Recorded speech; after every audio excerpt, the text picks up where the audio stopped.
Pues en primer lugar, muchas gracias a la doctora Ainhoa Castro por haberme invitado a estar aquí en este seminario.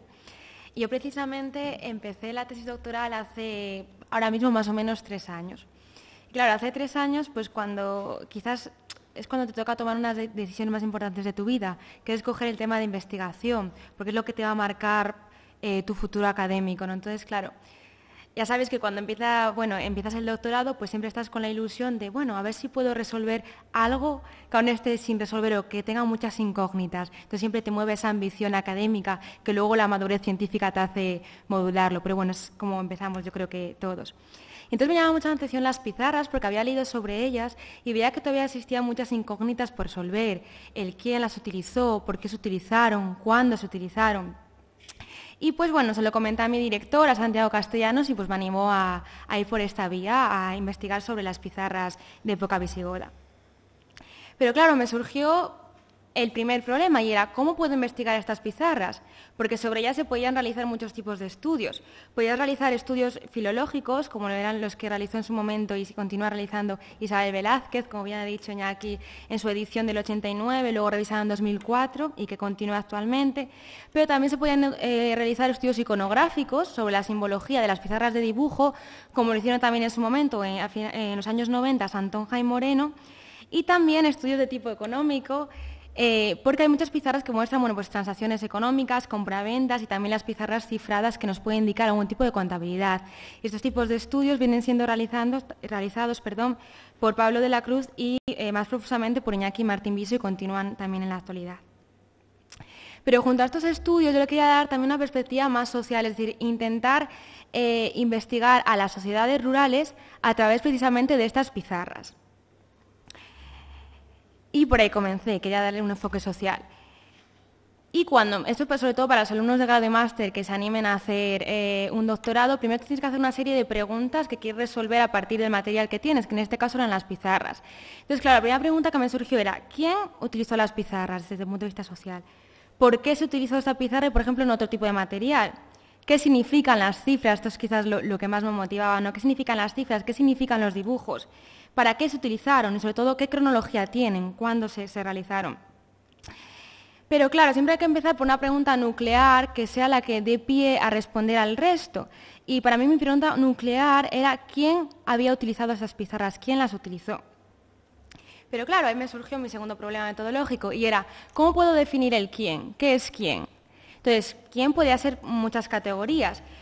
Lo puedes hacer desde el punto de vista del género, mujeres o hombres. Desde el punto de vista de la edad, las pizarras fueron utilizadas por ancianos, por niños, por adultos, pero también desde el punto de vista del poder, por el rey, por la aristocracia, por la población dependiente, también económicamente, ¿no?, entre ricos y pobres, y también hay una última división quizás que es el de la ocupación, entre población productora y no productora, ¿no? Como la mayoría de pizarras aparecían en el mundo rural, pues yo tenía que escoger una categorización del quién que me permitiese tener micropersonalidades para poder analizarlas desde un estudio micro, ¿no? Entonces, me pareció que la forma que más se acercaba a esta idea que tenía yo era el de por tipo de ocupación en el mundo laboral, en la sociedad rural, el tipo de ocupación laboral. De manera que teníamos distintas categorías. Teníamos población ocupada y población ocupada. Entre la población ocupada había productores, que por ejemplo, las pizarras podían ser utilizadas por agricultores, pastores, ganaderos, tejedores, herreros, mineros, viticultores, etcétera, ¿no? Pero también hay población en el mundo rural no productora, que puede ser gestores de las tareas domésticas, recaudadores, propietarios, transportistas, mercaderes, comerciantes, maestros, es decir, hay una categorización muy amplia dentro de esta categoría. Y también población no ocupada, que puede ser niños, ancianos, enfermos, etcétera. Entonces, a partir de aquí, es como yo lo denomino, empezó el cluedo, ¿no? Tenía que saber quién de estas categorías podría utilizar las pizarras y quién no. Y para esto, pues te tienes que guiar, como en el cluedo, por una serie de pistas que te van dando ellas mismas, ¿no? La primera pista que tenía para guiarme era el lugar de aparición de estas pizarras. Entonces, a partir de ahora os voy a poner un ejemplo a partir de las pizarras numerales, pero que se puede aplicar a los tres tipos. Por ejemplo, las pizarras numerales. La primera pista era el lugar de aparición. Yo hasta ahora estoy trabajando con yacimientos, la mayoría de ellos publicados. Yo partía de 65 yacimientos, donde habían aparecido pizarras numerales que conozco actualmente. De los 65 yacimientos, en 14 aparecen en contexto, ya sea en contexto primario o en secundario. Bueno, pues de estos 14 yacimientos, yo puedo extraer el tipo de yacimiento que es, por ejemplo, ¿no? Aparecer pizarras numerales en yacimientos en altura, en poblados en abierto, en villas, etcétera. Pero esto no me da, tengo que concretar más porque esto no me puede decir quién las utilizó, ya que dentro de un mismo poblado puede haber varios segmentos sociales de estas categorías.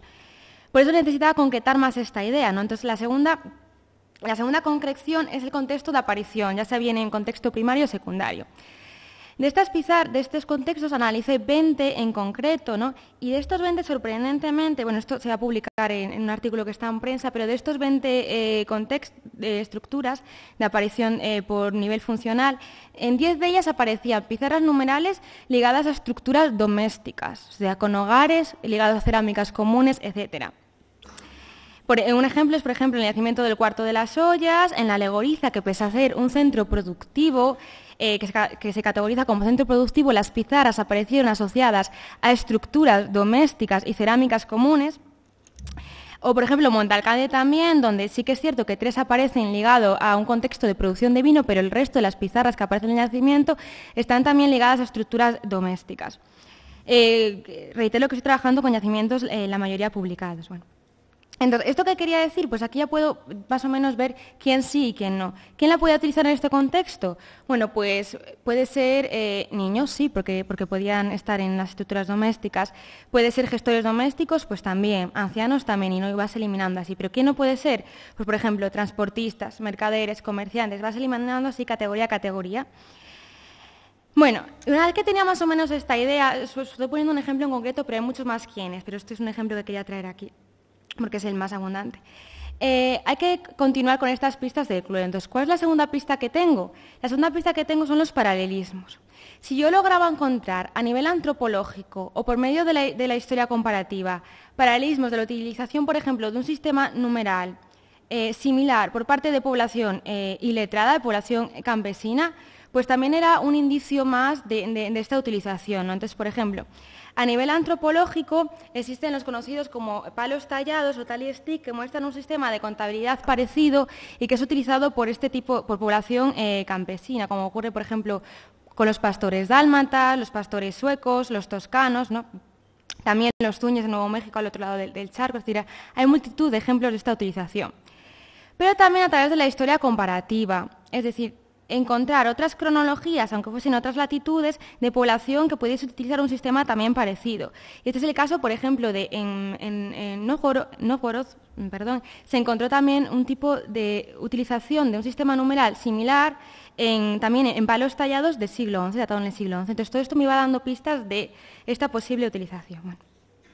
Pero claro, ahí viene la tercera pista, porque no es suficiente tener, estos son todo indicios para concretar la categoría del quién. Necesito saber si es posible que, por ejemplo, los campesinos, con el nivel cognitivo y el nivel mental que presentan en este momento, sean capaces de desarrollar un sistema numeral, por ejemplo, de esta categoría, o un sistema de dibujo, pero porque me estoy refiriendo a este ejemplo en concreto. Entonces, ¿cómo puedo un poco indagar en esto? Pues empecé, y continúo en ello, claro, indagando sobre estudios de sistemas de numeración y de psicología del número. Entonces, por ejemplo, en uno de ellos, el antropólogo Thomas Rusin, en 1973, publicó un artículo en el que demostró que un campesino iletrado del poblado de Rajasthan, era capaz de elaborar un sistema de numeración propio sin ni siquiera tener conocimiento, o sea, era analfabeto, ¿no? Lo mismo ocurre, por ejemplo, si se aplica a... Estos son estudios que se hacen sobre infantes, sobre niños, a los que se les intenta que desarrollen un sistema numeral, digamos, paralelo al sistema arábigo, sin conocer todavía el sistema romano. Y, sorprendentemente, la mayoría de ellos desarrollaban un sistema muy parecido al que aparece en las pizarras, como si fuese de forma natural. Bueno, eso era otro indicio más. Todos estos indicios también se tienen que ir con la cuarta pista del Cluedo, que es con el indicio de las fuentes escritas. Es decir, si después de realizar todas las categorías del quién se refuta con indicios que aparezcan en las fuentes escritas, como por ejemplo que exista algún tipo de contabilidad campesina o que los campesinos dicen de algún tipo de contabilidad, sería una prueba más que ayudaría a reforzar todas estas teorías. Bueno, y una vez que tengamos resuelto las categorías del quién, que son variadas, yo he traído este ejemplo, pero bueno, son mucho más variadas, luego en el debate si queréis podemos entrar. Ya se puede ir continuando con los siguientes hilos conductores, es decir, el por qué, el para qué, el cómo, es decir, bueno, esta es mi metodología. Claro, ¿cuáles son los resultados esperables de esto? Pues me di cuenta de que esos resultados a muy largo plazo, porque se tienen que aplicar sobre los 3 tipos de pizarras. Entonces, es posible que cuando termine la tesis, me queda 1 año, 2 años, no haya aplicado esta metodología a los 3 tipos de pizarra. Pero lo veo más como un proyecto, no como un proyecto de tesis, sino más como un proyecto de vida académica, ¿no? el realizar este estudio sobre las pizarras. Un proyecto que además se tiene que hacer de forma interdisciplinar, con las novedades que se aporten desde otros puntos de vista, tanto arqueológicos como filológicos, como antropológicos y psicológicos, y por supuesto que se tengan que realizar a través de... con la importancia de hacer eventos como hoy, que el que ha realizado Ainhoa, porque es una forma también de poner en común todos juntos las ideas que tenemos sobre esta temática. Y yo creo que no, nada más que añadir. Muchas gracias.